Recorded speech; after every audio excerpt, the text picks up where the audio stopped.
So I would say that when we look at excessive screen time, we have to look at it in terms of, is this productive screen time or is it just kind of mindless surfing and is it for recreation?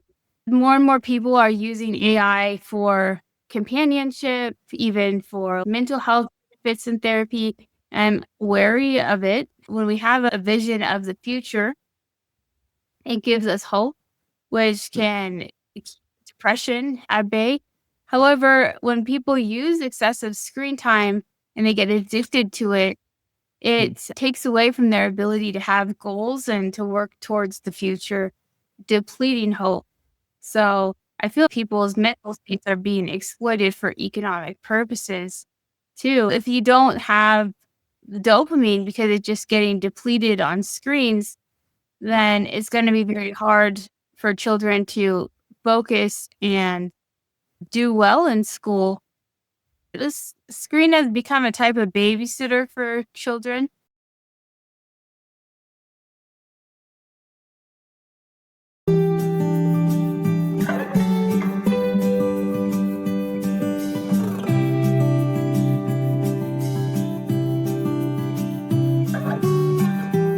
Hello and good morning, everyone. Welcome back to another episode of Active Action Podcast. It's your host, Dr. Nazif, back with you again with another video, with another amazing topic and guest. Before delving into the discussion, just wanted to take this opportunity to shout out to all the audiences who are keeping sticking with us, and we really do appreciate your constant engagement and support with the podcast. Just want to let you know we did start our premium supporters program. So if you do want to get access to premium contents on personal and professional development, health and fitness, and lots of other exclusive features and perks, don't forget to support us on Patreon in www.activeaction.fm support or patreon.com/activeaction.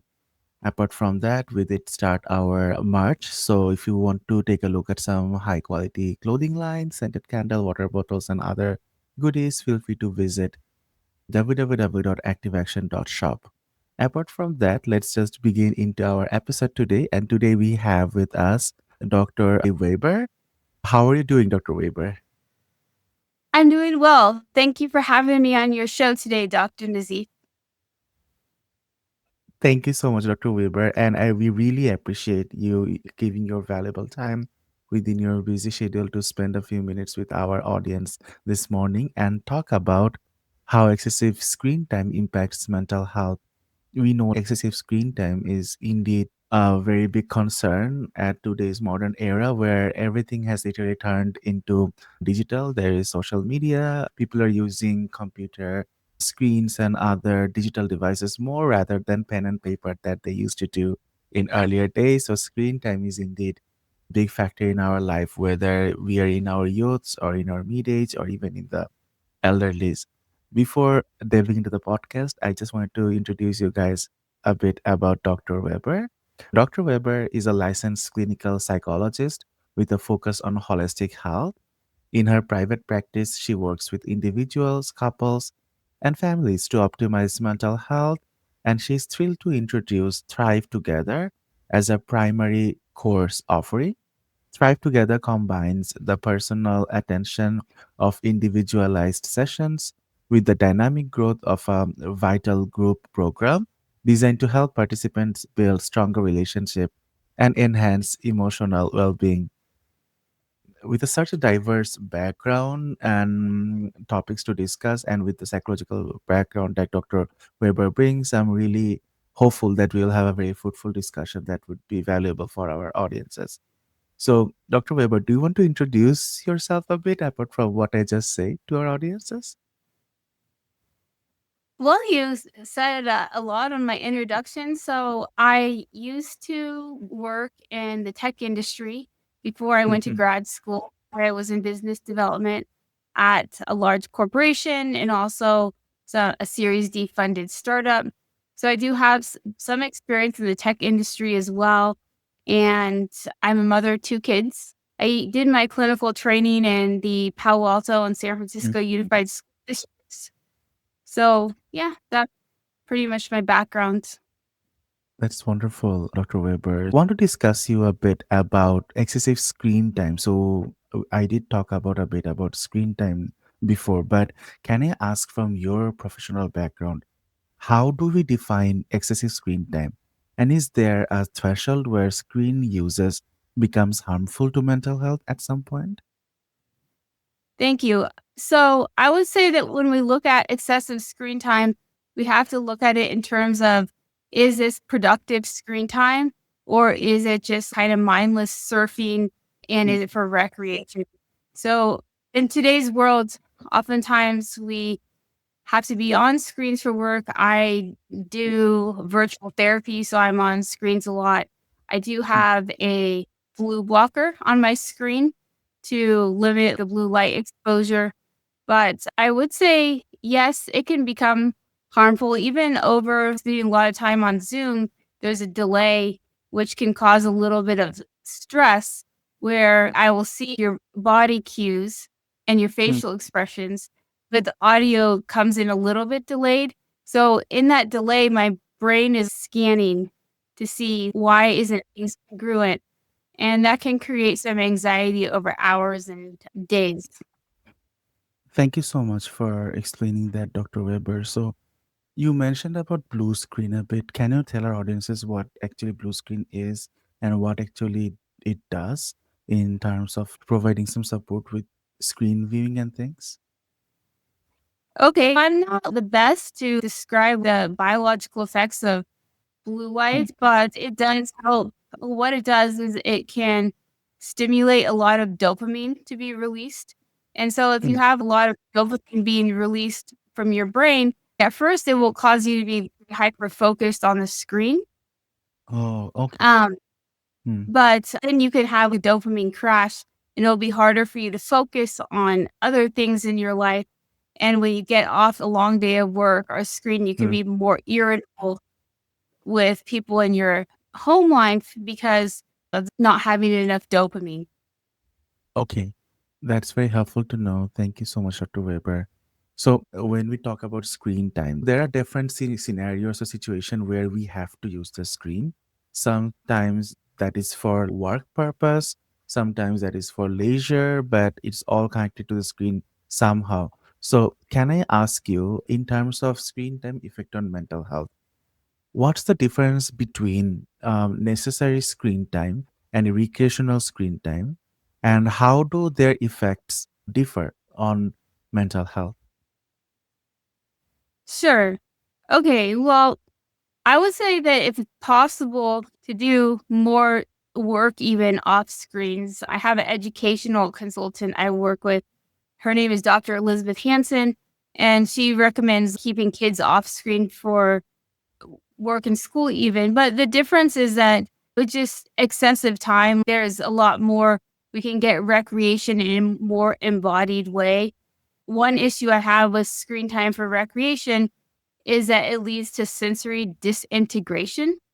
Sensory disintegration, my eyes and my ears are on the screen, but my Mm. sense of touch, my smell, and taste are in a different reality. This type of sensory disintegration can lead to stress and anxiety. In the mental health world, a tool that we have to help people manage anxiety is the 5, 4, 3, 2, 1 exercise, where you look Mm. at 5 things you see, 4 things you hear, 3 things you touch, 2 things you smell, and 1 thing you taste. And by bringing all your senses to one point in a focus, it's supposed to calm a person down. But excessively being on screens, we're not able to do that. And it makes it harder to be in the present moment and grounded. There was a study by Sangha Lee in 2022 that showed that children in low income houses spend more time on screen than other children.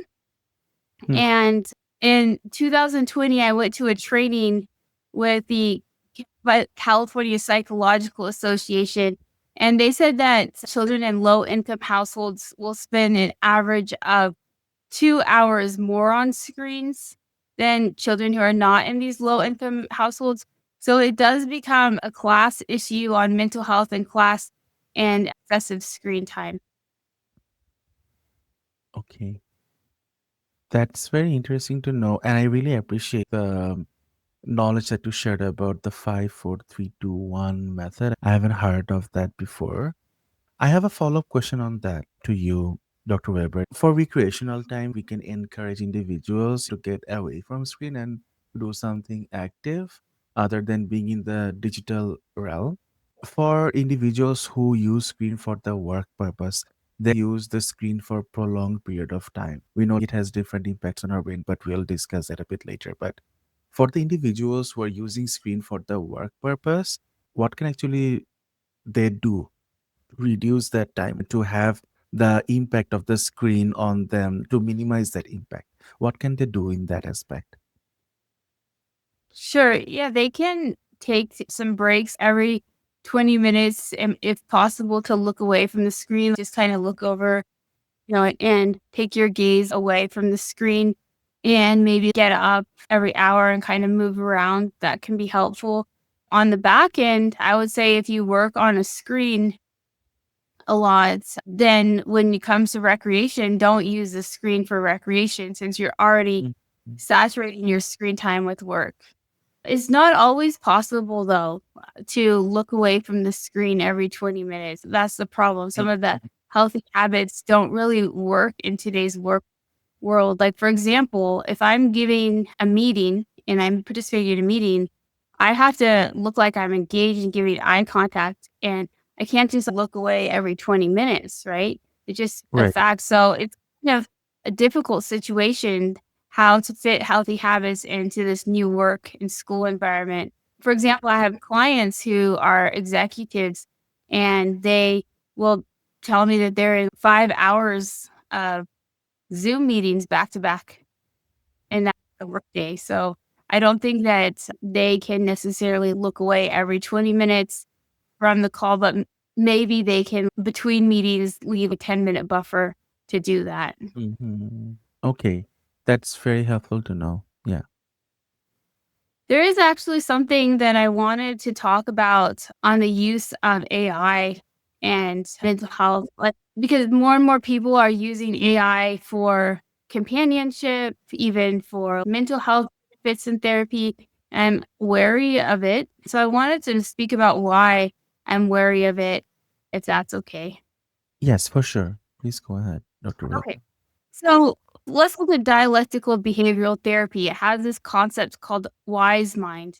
And if you can imagine for a second, wise mind is a Venn diagram where one circle is your rational mind and the other circle is your emotional mind, kind of Right. marrying your left hemispheres of your brain. And where these two circles intersect in the Venn diagram, this is where wisdom is. So we know that AI does not have the capacity for wisdom because it's hyper rational, reasonable mind. So it's not balancing emotions with this rationality. So it's not leading to wisdom. So I think people maybe excessively depending on it for mental health and guidance and companionship are walking on thin ice there. And also, I'm going to pull from different schools of psychology. So that's dialectical behavioral therapy, where it says wisdom is this Right. intersection between emotions and rational mind. And we know that values, AI doesn't have values, but values are not emotionally neutral. Mhm. So our reliance on AI is going to lead to maybe just hyper rational sense, like the faculty of rationality becomes out of balance, is no longer the middle path. In Buddhism and even in the Islamic histories of mental Mhm. health, Buddhism say we walk the middle path. But in Islamic mental health, like in Iran, they had some scholars like Al Ghazali and Avicenna that talked on psychology, and they would talk about balancing our faculties. The faculties that they talked about is a triangle of anger, appetites, and reason. And in the same way, we want to balance anger so that we don't have so much anger that we're reckless, And we also don't have so little anger that we're a coward. We want to balance it so we can be brave, right? In the Right. same way Exactly. with rationality and reason, we don't want to have so much reason, logic, cerebral over here, AI that's Mm. out of balance. And we don't want to have too little either. We want to balance it so we have that wisdom that's hitting on dialectical behavioral therapy. We want to balance it. And even in Freud, in psychodynamic therapy, he will say intellectualization and rationalization are defense mechanisms. And Right. we need defense mechanisms. They're the bark on a tree. If you Mm. take away the bark from the tree will catch diseases and it will die. Mm. But we want to have it in moderation, and we want to be able to use other defense mechanisms and not just this hyper rational direction that people are going with AI. And I think that Right. this is also a way that mental health can be affected moving forward. That's wonderful. And thank you so much, Dr. Wei, for explaining that. It's very important, I think, also to understand taking their own perception for mental health and well being and completely not relying on AI. AI has wider impact on people as how things are being automated, and it's kind of a machine learning that's learning and feeding through our activities and then using that more wisely. But I think if we do still use AIs for our mental health and other well-being, it's not always the fruitful. I prefer, instead of an AI, to talk to actual person to talk about my mental health and well-being and get advice from that and not depend on machine altogether. So that's just my perspective, but I really appreciate that context that you provide, Dr. Weber. Can I ask you a question? We know excessive screen time has impact on our health and mental well-being. So from your experience, what are the most common mental health consequences of excessive screen time and how do they affect emotional well-being? Sure. Well, I think that it's important to have goals in our life for Mm. emotional well being. We need to be moving, have a sense of a future vision grounded in the present. And also, when we have a vision of the future, it gives us hope, which can keep depression at bay. However, when people use excessive screen time and they get addicted to it, Mm. it takes away from their ability to have goals and to work towards the future, depleting hope. And I think this has emotional consequences. This is a really big topic, but there's also a whole lot to say about social media and bullying. You could talk about Mm. people comparing their lives to influencers who are only posting good things, young women with body issues because of social media. There's like just a lot of more pitfalls that kids can fall into. When I was growing up, I didn't have to learn, don't talk to strangers on the internet, don't send personal information on the internet, don't send photos of myself on the internet. I didn't have to learn all of these things. It's a lot more complicated for young people now. And at our time, there wasn't the internet that much of accessible, or it didn't have that functionalities that the current generation actually has access to, especially in terms of social media. It's a great tool, I can say, but it's a very complex tool where they bring people together. And sometimes that is good, but oftentimes it might not be good because you're then getting connected with people who you think is better, but maybe they're impersonating a character in social media, which they are not in real life. So there is this complexity that comes in that didn't happen with our generation. So it's indeed food for thought on how the social media is impacting our next generation and how we can actually what we can do ourselves to make it more better for them.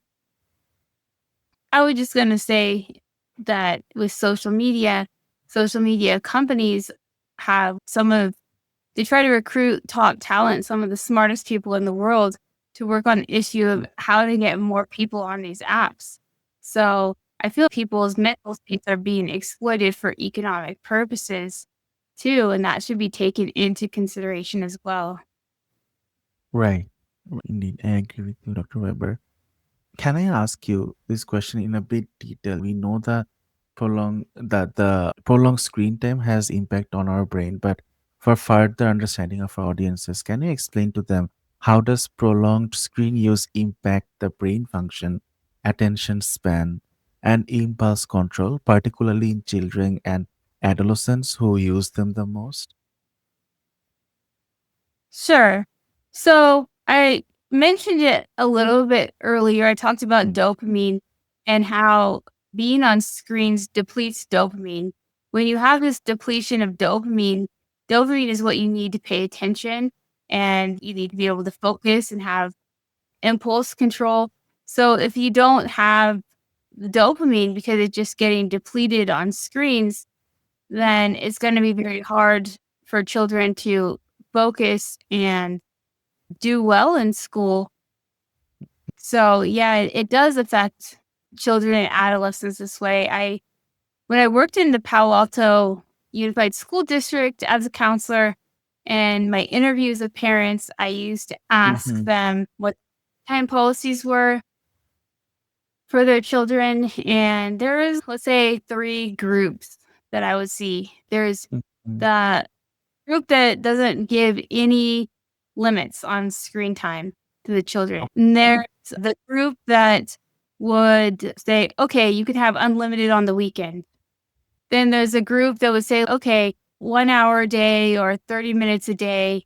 But if you look at the families that were trying to track their children to college and had lofty goals for their children, these families usually restrict screen time for their children because it just taking away there's 6 domains that Right. children have to succeed in to get into a good university, and Mm. if you're spending, let's say, hours on a screen in the California Psychological Association training I went to, they said that children are spending 5 to 7 hours on screens a day. Right. That's 5 and hours they're not working and focusing on their vision for their life. They're just sort of entertaining themselves. I don't even think that that excessive entertainment is good for character development.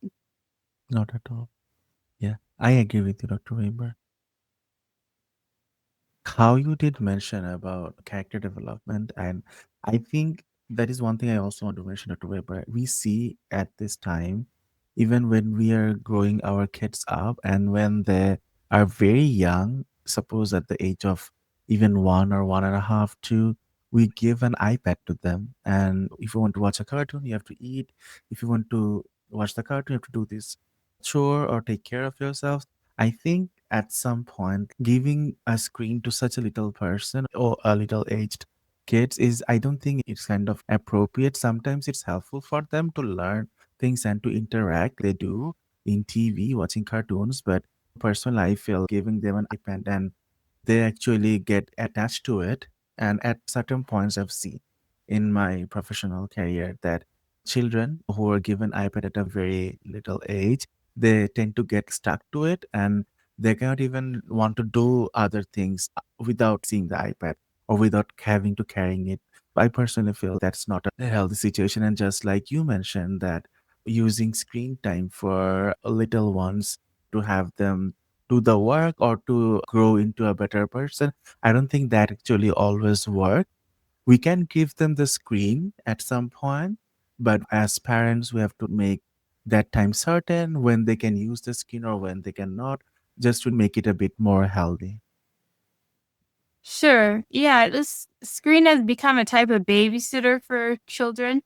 Parents are, I mean, it didn't used to be that we just had the nuclear family that had to raise children. It used to be that there was extended relatives and family members, like traditional communities where they were helping with childcare. So now there's not that. So I'm not trying to shame parents because I Mm. understand that they just don't Sure. have the resources that they used to have.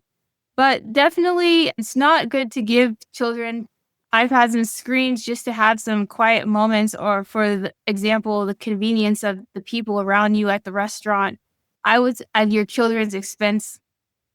I think that if a child can't sit with discomfort and the parents Mm, can't tolerate some discomfort and emotionality from the child, every time the child has some discomfort or boredom, we pull mm, creativity from boredom. And if so, we can never be bored. And the children from 1 year old is given an iPad. Every time they start to get bored and fuss, they're mm. not going to ever learn this as well. They'll learn maybe some, but Yes. not as well. Mm, Regulate emotions that come up with boredom. And it's on the other end of regulating those emotions is we can be creative, we can build things. And yeah, I think that's a good point that you brought up. The American Pediatric Association has limits on screen time for children. mm, And I think that in the future, I would like to see the American Psychological Association also coming up with limits. But at the moment, there's not any limits that the American Psychological Association has mm. come up with. But I think for the Pediatric Association, it might be 1 hour a day or something like that. One thing we're discussing today over and over again is why children or why even young adults and even people in our age are so much attracted to screen, watching screen in different forms and format. What do you think? What makes technology so addictive? And how can individual recognize the signs of this dependency on technology? Sure. I think that technology is addictive for different reasons. Like for, let's say, boys who, not all boys play more video games than girls. Some girls Mm, play more video games than boys, but let's just talk about video games for a second. It yeah. gives boys this sense of mastery, like instant mastery, being powerful, and I think that that is addictive and seductive for young boys who maybe are having a hard time with sense of self through adolescence or something like that, to have this mastery and power in this virtual world. Mm, For girls who are more likely to be on social media, and again, these are just general themes. It's not, there's overlap, of course, but being able to get instant gratification of belonging or being appreciated and valued, I think it gives a feel good moment. And so it becomes addictive to have that. Recognizing the signs of technology dependence. Well, one big sign is that it's impairing their academic and social functioning or their responsibilities at home. Are they showering? Are they doing chores? Are they still engaging with their friends in person? Are they pushing themselves academically or in sports? So when you right. start to see that the functionality in their life is going down, that's a good sign that there is tech dependency. So meltdown when the technology is taken away. I have limits for my children on tech. And Mm, even with that, I have this limit when I take the iPad, time is up for my kid on his device and I take it away. He tries to negotiate for more time and he gets upset. I'm pretty good when I won't negotiate. It's non-negotiable. mm, But if I don't have these really solid limits in place, I mm, have seen that children will have meltdowns. mm. Yeah, indeed they have. Now that I think is a sign of addiction. We Yeah. see anxiety with adults even, like, even I have had this anxiety where I can't find my phone for a few minutes, or where's my phone? And it creates some anxiety. Or I left the house and I don't have my phone, or maybe I left it somewhere and there's that anxiety. So I think that it's really a pandemic of sorts and affecting all types of people. Indeed, Dr. Weber. And I think one of the reasons that you brought up that using devices and technology in our adult life as ourselves, I think is because everything is kind of adapting to digital right now. People used to write letters. Now, email is a constant part of our life. We used to use pen and paper in our work before, but we are now using laptops. Offices are giving you laptops, desktops. Everything is now digital, and even there isn't a way you cannot go into the past. You cannot do like pen and paper things and do the facts because it's much time consuming. So you have to stay active, you have to do a lot of things in a short amount of time, which is only achievable by digital means.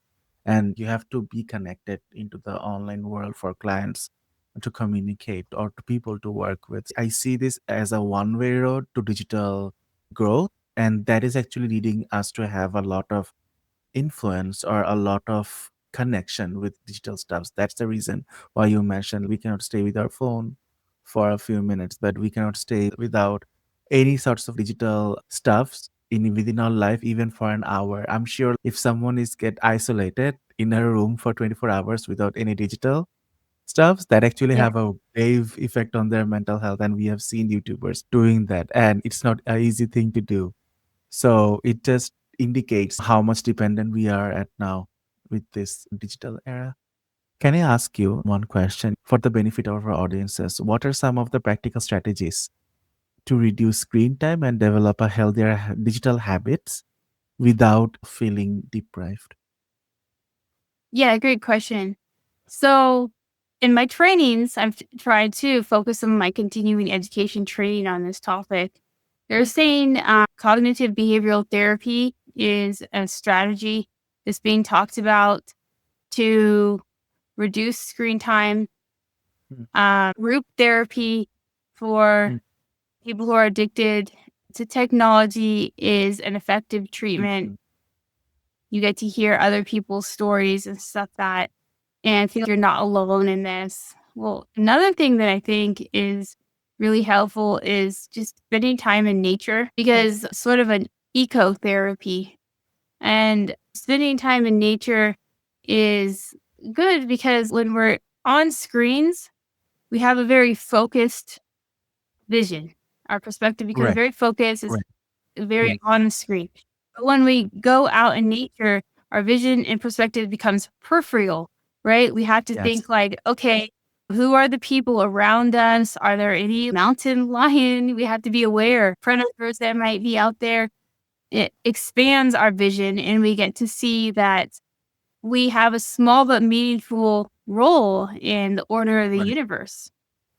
But right. when we're on screens, it's very egocentric. Like it's me Mm, and who I'm chatting with, and what they're responding, or how I'm in the game, or these emails become very me centric. So I would say, right. as an antidote to that, going out into nature and just tapping into the peripheral vision Mm-hmm. for and checking into our small but meaningful place in the order of things can help out with our mental health as well. Mm-hmm. On this point, I would say that when we can expand our vision and it's not just super focused on like one thing, it is more peripheral and it's zooming out to see the bigger picture. This kind of generalist perspective helps us to connect the dots between Right. different disciplines, different concepts in life, different Mm, facets of life. And until we can widen our perspective, mm. it's hard to wire our brain to connect these dots that way. I That very valuable advice, and thank you so much, Dr. Weber, for sharing that for the benefit of our audiences. I'm really sure my audiences got that as very helpful information. Can I ask you, Dr. Weber? I know you are a clinical psychologist and you do private practice. So, how do my audiences can get in touch with you? And what type of support do you provide in terms of psychological and mental well-being for your clients? Sure, thank you. So I have a private practice. It's mostly filled up. I do have people drop off and then I'm able to bring in new clients. I would say look on my website, www.drazadehweber.com. I am filling groups right now in an effort to serve more people because my individual practice is usually full. I am offering two groups, Thrives Together, which talks about social and emotional skills, confidence Mm, building. And I'm also doing a group called Rise and Root, which Okay. focuses on yoga, vagus nerve reset exercises, and Hmm. visualization techniques.